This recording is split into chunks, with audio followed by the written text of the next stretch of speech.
Okay. So the Americans are now concentrating their attack upon weak-kneed countries. Two superpowers used to exist in the world, the Soviet Union and the United States. The Soviet Union, however, has dropped out of the rank of superpower, and only the United States remain. By the way, this book is from 1990, October 5th, 1990. So the Soviet Union was still around for another 18 months. The Soviet Union has become a companion of the United States.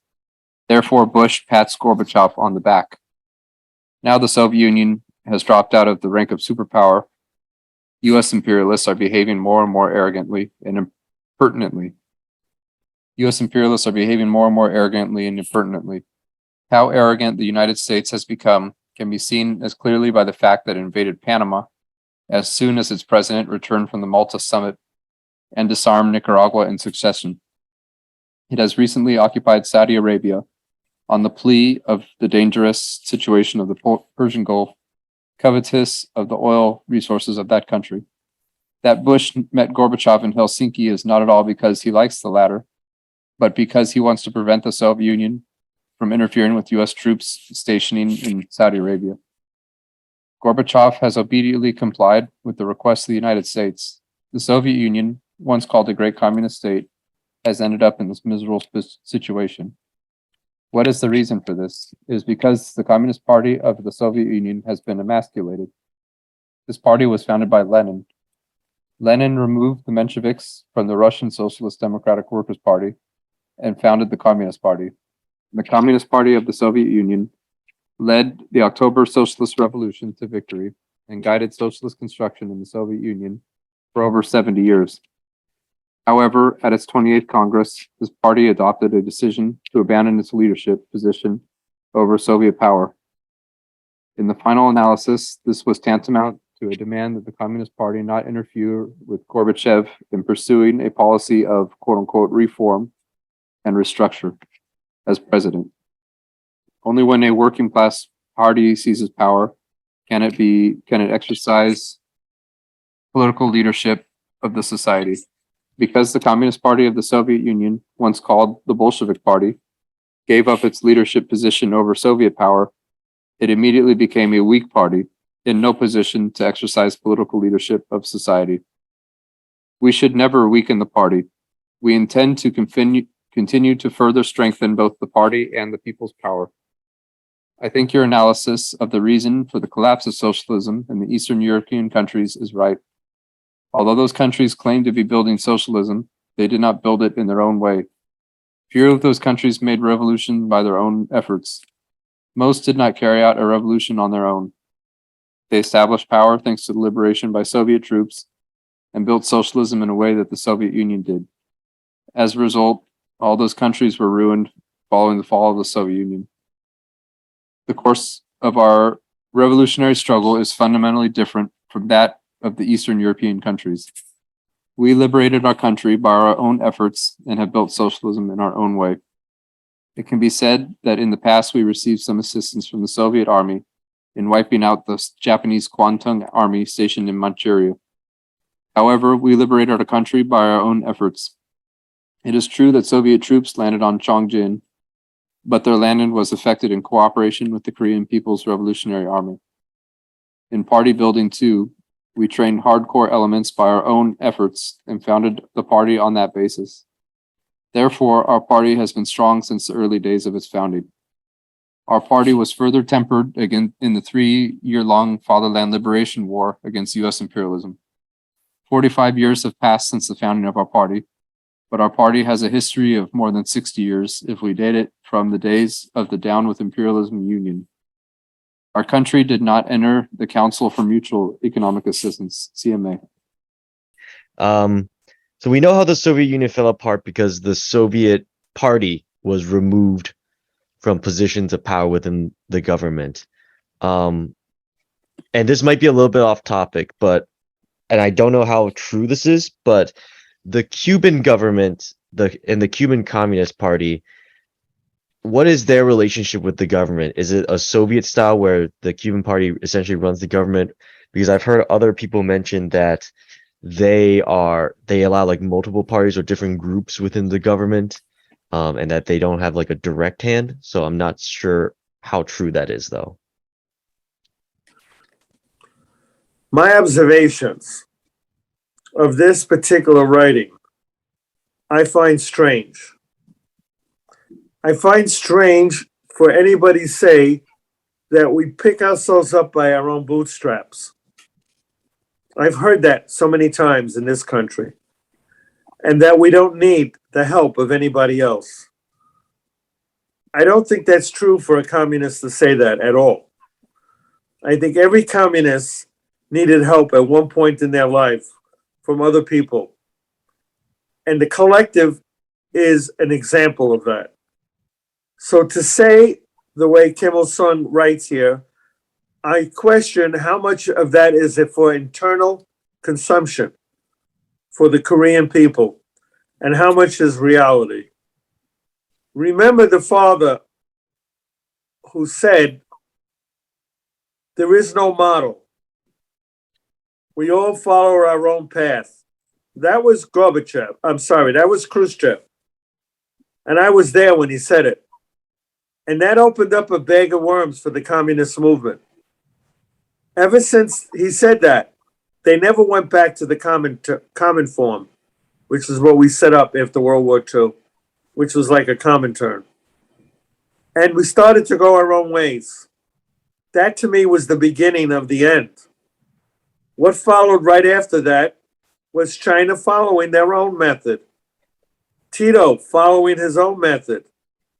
Even the party in England took away the British road to socialism that was written during the Stalin period, and they put a Khrushchev version of the British road to socialism, which was very different.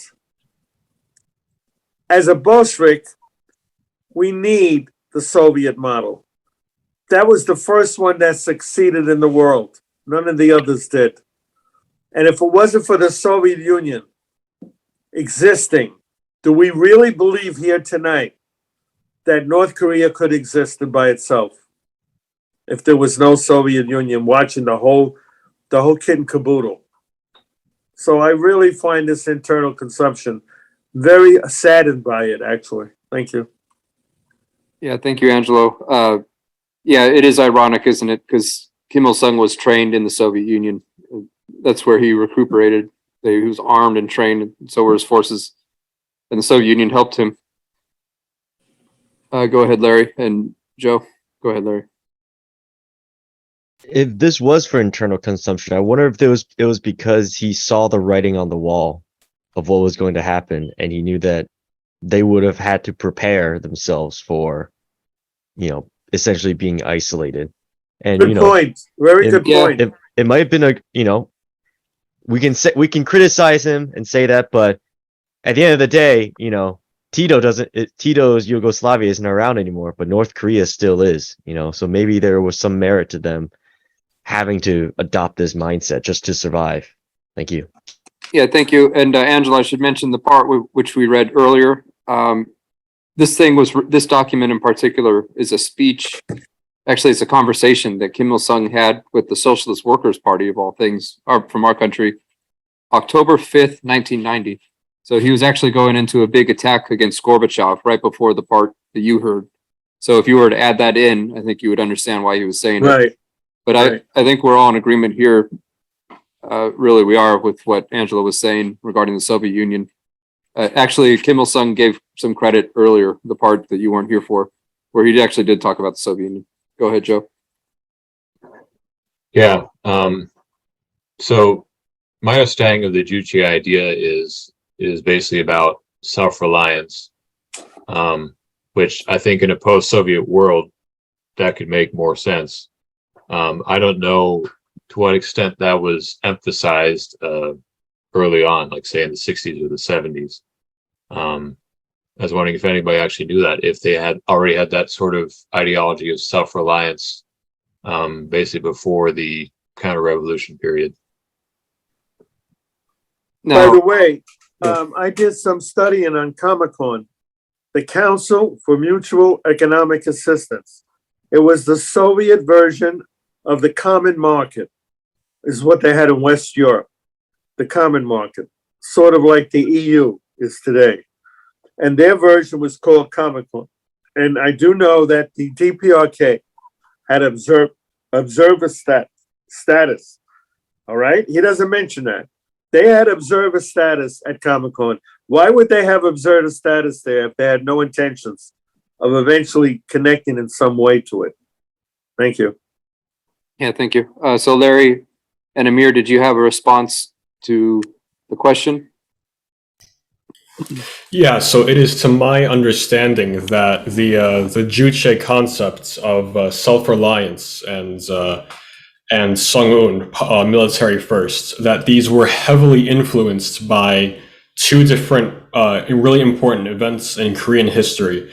The first, of course, being the resistance of Japanese imperialism, and number two, the ultimate collapse of the Soviet Union, which resulted, well, pardon me, it wasn't a collapse, democratic dissolution, ultimately led to Korea having a terrible famine in I believe it was 94 to 95. So you already see how the Soviet Union heavily invested in the Korean economy. And once it was dissolved, there was no help, there was no assistance. And therefore the Korean economy went from the top down, just complete bust. It was a disaster. And it still is reeling from that today. All right, thank you, Amir. Ultimately, Go ahead. Yeah, go ahead, Larry. Yeah, echoing Amir. I know that North Korea received a lot of aid from both the Soviet Union and China, as well as I remember there was a friendship associated between North Korea and Vietnam as well after the Vietnam War. But yeah, like Cuba, the North Korea was very dependent on the Soviet Union for economic aid, well, trade really. And after the Soviet Union after the Soviet Union was, dissolved and through a counter-revolution, it really was just China. And today, North Korea's biggest trade partner is still China. And this self-reliance model, sort of works, sort of doesn't work, depending on how you look at it. All right, thank you. And this is Chris. Thank you for both those contributions. I'd actually like to take time out of the meeting and answer this question as well, mainly because, again, I'm not an expert in anything. I'm probably not qualified for anything. But as you've all come to this particular meeting, one thing I've dealt with a lot of my life has been communist parties, communist work in general. And I've also done this DPRK solidarity stuff, and I've studied the DPRK. And actually, someone mentioned this came about in the 90s. That was what Amir said. And I think Larry hinted at that it came earlier. And I would like to respond that, yeah, it came way earlier. One of the things we've done in the party China committee is we've studied a lot of the leadership of the Chinese party. And we've basically, without any official party statement yet on this issue, because the ideological department will publish its own conclusions through the PV and the Central Committee. But through our investigations that we've done, we've pretty much identified that Mao Zedong was a social democrat in 1949. And the Soviet Union knew that, and they were supporting him. He turned on them later, but always he was a social democrat, and he even said it in some of his writings. And I mentioned that because Kim Il-sung, the thing with Juche, first of all, he's not a social democrat. Definitely not. He's a socialist. But in all of my studies about him and other things, DPRK related, going actually back to something called the Comintern, there was something called the Communist International, and Kim Il-sung was in it. And what actually happened was there was different, just like our country today, there were different competing groups, communist groups in Korea. And he was in something called the Communist Party of Korea. And because there was like infighting and stuff, and he went to represent them in the Comintern, and they actually lost their status in the Comintern. They were like denied and they were kicked out of it basically. But then they were brought in again. But he in the 30s, when he was a representative at the Comintern, it seems like he didn't like it. I'm just paraphrasing in my own words. It seems to me like he already had this idea when he was young. That's just from what I read. Other people can read his memoirs and stuff. I most definitely see it all the way back to the 30s. And then officially, I think it came about in the 50s. Or maybe, yeah, the 50s or 60s, something like that. And they went as far, they basically retroactively wrote the Soviet Union out of their history. They changed the founding date of the Korean People's Army because it was originally had like a different name. It was like set up by the Soviet Union, all this stuff. And That's right. they went back and changed it all basically. They even changed the founding date. They put it as a new date, which is the date that they use now officially, by the way. So just to answer that question, it seems like they were always doing their own thing. Yeah, the Soviet Union helped them. The United States is now stubbornly attempting to isolate and stifle our socialism. It is slandering our republic, claiming that we are following a blockade policy, but this is a whopping lie. If we were carrying out a blockade policy, as the Americans claim, how could we host the 13th World Festival of Youth and Students last year? And how could a large number of young people and students from many countries attend this festival? The participants in the festival supported us. It is true that at the time, some people came to our country to frustrate the festival, bribed by US dollars. Representatives from some Western European countries wove a plot to hold a demonstration against China and even drew up various plans to foil the festival. Until that time, no delegation of Chinese youth and students had ever participated in the World Festival of Youth and Students, but we invited them to the festival. We told them, the World's Festival of Youth and Students is to be held in your neighboring country. Would it be right if Chinese youth and students did not participate in it? This is how the delegation of Chinese young people and students came to our country. It was immediately after the Tiananmen incident in Beijing, so the youth and student representatives from some Western European countries hatched a plot to hold a demonstration against China. Although some people came to our country to frustrate the festival, bribed by US dollars, they failed to do so, moved by the united might by our people. They said, reactionaries told us that there were only bad things in Korea, but we have actually found only good things here. Why should we speak disparagingly about good things? Some young people and students from a certain country even frankly confessed that they had come to our country to frustrate their festival, bribed by dollars. They swore not to do such despicable things again. We intended to demonstrate once more in the might of our party, which is united single-heartedly through the forthcoming functions to celebrate the anniversary of the founding of our party. Okay, you say that during your stay in Pyongyang, you wondered how the city, reduced to ashes owing to the war, could have been built so splendidly. Your wonder is reasonable. In fact, the US imperialists reduced our country to ashes during the war, and after the war, they said that Korea would not be able to rise again in 100 years. They did not know how strong people are who have become the masters of their own destiny. They cannot ever know how great the strength of our people is. Although the US imperialists prattled that Korea would not be able to rise even in 100 years, our people splendidly built all our cities and rural villages in a short time after the war. This Kumsusan Assembly Hall is also a new building. It was finished in 76. Our people are really a great people. I take great pride in having such an admirable people. It is said that the US imperialists are now giving false publicity to our country to prevent people from visiting our country. They claim that there are many beggars and nothing worth seeing in our country, and that visitors to Korea will go hungry. When our compatriots residing in America pay a visit to their homeland, they tell me about this. Whenever I hear this, I tell them that the socialism we are building is the best in the world. There are neither beggars nor homeless people in our country. Moreover, there are no loafers, swindlers, drug addicts, or robber gangs in our country. The United States is called a great power and a rich country, but there are many homeless people, drug addicts, and robber gangs there. A Korean scholar who had once lived in Europe went to the US and lived there for about a year before he came to our country. When I met him, I asked him about his impression of America. He said, "Mr. President, "Don't say any more about it, please. America is a terrible country." Then he added that one must have approximately $500 in one's pocket to go outside in America. One can save one's skin only if one quickly produces this amount of money when someone pokes one in the ribs with a pistol. Otherwise, one will die.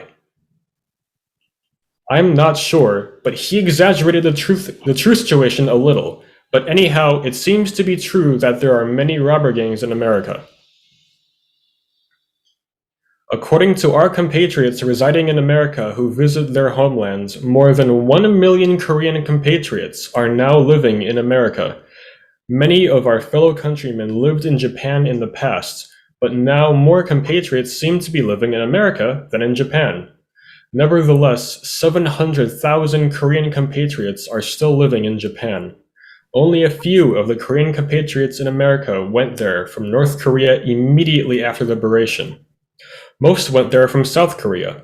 A large number of Korean compatriots in America have recently visited their homelands.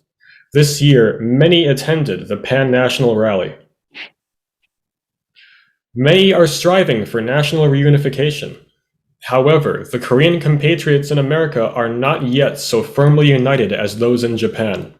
Most of our compatriots in Japan are united around Chongryun, the General Association of Korean Residents in Japan. Chongryun has a university, as well as primary schools, junior high schools, and senior high schools in the prefectures for the education of the children of our fellow countrymen. It manages schools with the help of educational aid funds and scholarships sent by the homelands. All right, thank you. It is now 7:24 Pacific. Amir, we can pause there. By the way, you do an excellent job reading. You come in clear and you read it really good. I think thank my you. voice is like very monotone and not good. You're surprisingly good reader. I'll make note of that. Thank you, comrades. By the way, Chongryun, they even have a boat which takes Koreans from Japan to Korea.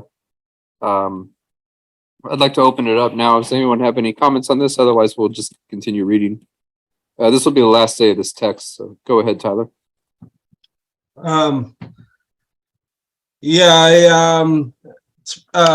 That just reminded me, earlier today I saw someone, saying that Korean people or DPRK citizens, 99% of them don't have access to the internet. And it's exactly what was said here. And this was, 30 years ago? Yep.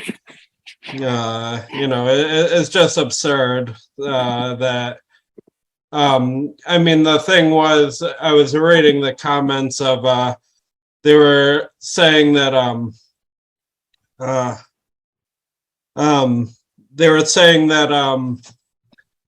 a single hacker took down the DPRK web or internet. It was just completely laughable how much propaganda was. Yeah, thank you, Tyler. That's actually a very interesting comment. Basically, it's the same regurgitated propaganda is what Tyler said. I agree with you. They've been doing it for 30 years now. Amir? Yeah, so while reading, I made a mental note of when he mentioned of the person he was speaking with who said, America is terrible. If you don't have $500 on you, then and if you get poked in the ribs with a pistol, you die. Fact of the matter is, even though he is incentivized materially to not only just eat that up, but to agree with it completely, he says, well, it may be exaggerated, but anyhow, here's what's true. It really just seems to me like Kim Il-sung had a very objective worldview that even though he was incentivized to believe that just without any single critique or whatever, he still took that with a grain of salt, and he still kept on ultimately just obeying objective reality, material reality, and not just word of mouth. And I think that's really respectable of him. Yeah, thank you. I also thought when you read that 30 years later, this is also true, because it's very true right now. I'm not sure where the comrades live. It's definitely true over here in Vista, with this robber gang stuff. I wanted to share this website. It's called Young Pioneer Tours. It's not related to the KFA itself. It's actually just like in our country, we have many individualists. This is some kind of individualist person who loves the DPRK. I think it was some British people, because our country blocks it a lot more. I believe they're from Britain, and I think they've lived in the DPRK for like 10 or 15 or more years. And they actually do tours mainly for Europeans and stuff, but a lot of people go there. There's heavily tourism from Russia and China. But this website, Young Pioneer Tours, it's not bad to check out, because I don't know how to find this on the website, but they give little stories about stuff. And I can assure everybody the DPRK has all the modern stuff that we have here. They have computers, and this is from a couple years ago. Obviously, they have new stuff now, but they even have tablets. And we mentioned this self-reliance stuff. What does that mean? They produce it all by themselves. They don't use Microsoft. They don't have Apple build a factory. They just do it all. But yeah, there's also the Aryang phone. So it's an interesting website. I recommend people go here. You can read about it. I don't know how to navigate their website. It looks like it's different since I've last been on. Tyler, go ahead. Well, yeah, I mean, at one of our other meetings, I recommended watching a documentary called Brothers and Sisters of the North. Oh, yeah. Yeah, that I really recommend people watch that. It kind of gives sorry, I'm just the pain's starting to come in, but Yeah, no worries. yeah, so it kind of goes into, it shows like the classrooms, it shows the farms, it shows all the walks of life and all the technology they have, as well as community. And like one of the big things in Pyongyang that they're proud of is their water park, which looks really fun, to be honest. Yeah, that's right. There's a really cool water park there. They even have like a theme park. Hopefully when we send a delegation of like 20, 30 people, they'll probably visit there. Yeah, thank you. Go ahead, Kayla. Thank you. Okay. I once stopped in Wuhan, China on my way to visit Vietnam in 1958. At that time, Zhou Enlai, Premier of China, accompanied me from Beijing to Wuhan by air to see me off. Premier Zhou Enlai said that the provincial party secretary was the best at rice farming in China. So I met the party secretary and found him to be an old acquaintance of mine. During the Korean War, he came to our country and fought as Corps Commander of the Chinese People's Volunteers. He returned home after the war. Before going back to China, he called me to say goodbye to me. He said that he would be demobilized back home and work in a local area. He went on that he would then like to make himself famous all over the country by raising good crops, and asked me to give him good rice seed. So I gave him a knapsack full of Wei Bongzhou rice seed. He was beside himself with joy when he saw me again. I asked him about the secret of his great success in rice farming. He said that his province was more successful than other provinces in rice farming because Comrade Kim Il-sung had given him good rice seed. He said that while he was in Korea, he had frequently met our peasants and learned Korean farming methods from them. According to the provincial party secretary, the farming method applied by his province was different from the method followed by other provinces. Other provinces of China cultivated rice 3 times a year, but his province raised it twice a year. When they did not grow rice, they grew green manure crops. He said that he introduced this method of rice farming when he started to work as the provincial party secretary, and that all the peasants of his province liked this method because it made their work easier and increased their per hectare acre yield compared to when they grew rice 3 times a year. Green manure crops contain many plant nutrients. Therefore, if they are grown in the rice fields, they make the land fertile. If the rice fields are then plowed without harvesting these crops, the soil fertility will be increased. Green manure crops can be used for human consumption as vegetables or as animal feed. This province made the land fertile by growing green manure crops in the paddy fields every year.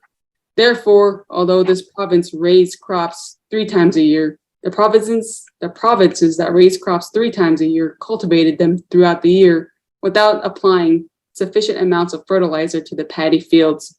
So they could not increase the per hectare yield because the fields grew lean. If we are to farm successfully, we must develop agriculture as a collective economy. Although socialism has been frustrated in Czechoslovakia, now the General Secretary of the Communist Party of that country once visited our country in the period of socialism. He asked me which would be better, to maintain the cooperative economy or to switch over to an individual economy. At that time, he was vacillating as whether to follow the Soviet Union, which was enforcing a policy. Sorry, I lost my place. Sorry. Okay, enforcing a policy of restructuring or to maintain the principle of socialism.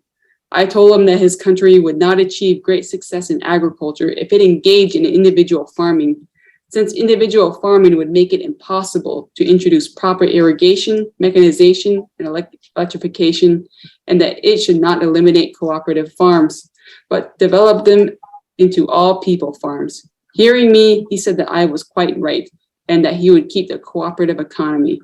Afterwards, he was ousted from the post of General Secretary of the party, and Czechoslovakia was ruined. The United States is also applying a large farm system. According to information I read long ago, one agricultural worker tills dozens of hectare-acres of land in the United States by introducing electrification, irrigation, and mechanization, and applying chemicals in agriculture. At a time when even capitalist countries are increasing effectiveness in agricultural production by applying a large-scale farm system, it is unnecessary for socialist countries to turn the collective economy back into an individual economy. You mentioned Che Guevara. He loved Korea. He visited our country after the victory of the Cuban Revolution. Che Guevara was an admirable internationalist fighter. Sorry. You say that upon your return, sorry. Keep going? Go ahead. Sorry. Okay. You say that upon your return, you will inform the American working class of the true situation in Korea, so that it would give active support to the just cause of our people. I am grateful to you for this. I hope that your party will firmly adhere to the revolutionary principles, holding aloft the red banner of the revolution in the future too. All right, thank you, Comrade Kayla. I believe we've finished up. Thank you, everybody. It's now 7:37. We'll do a final comments on this part, and then I think we'll just talk about the upcoming executive meeting for this organization, and then for the next meeting, and then we can adjourn. So thank you, everybody. I'll raise my hand first.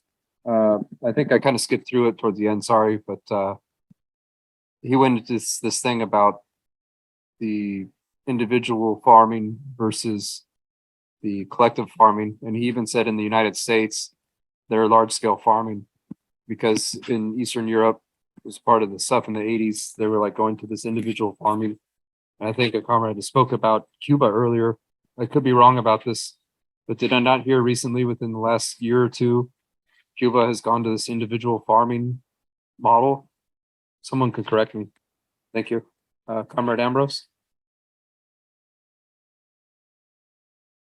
Yeah, I just thought it was very interesting toward the end there that they mentioned Che Guevara. Yeah, I didn't even know that Che Guevara actually visited Korea. It was just something I didn't know.